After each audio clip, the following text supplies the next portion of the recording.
ঢাকা শহরে যে মেয়েগুলো চলাফেরা করে শপিং মলে, রাস্তাঘাটে, এখানে ওখানে, এদের একটা ভালো অংশ কিন্তু জিনগ্রস্ত, জিন ধরা।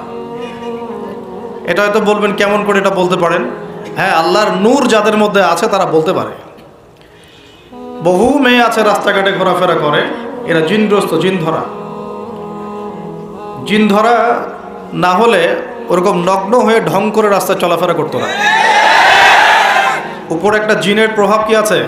আছে। বিশ্বাস করছেন না?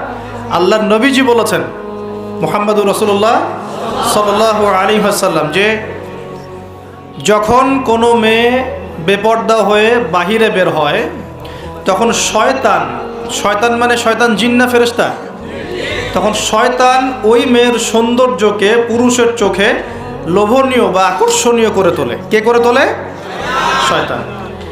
তোমাদের কারো যদি কোনো গায়রে মাহরাম বেপর্দা কোনো মেয়েকে দেখে খারাপ চিন্তা জেগে যায়, তাহলে তোমরা বাসায় চলে যাবে। কোথায় যাবে? বাসায়। সেখানে গিয়ে তোমাদের স্ত্রীর সাথে সময় কাটাবে, ইনশাআল্লাহ তোমাদের সেই খারাপ চেতনা চিন্তা দূর হয়ে যাবে। তার মানে এই হাদিস থেকে প্রমাণ হচ্ছে শয়তান বেপর্দা মেয়েদেরকে সুন্দর করে উপস্থাপন করে। জিন ধরা মেয়ে আছে সমাজে।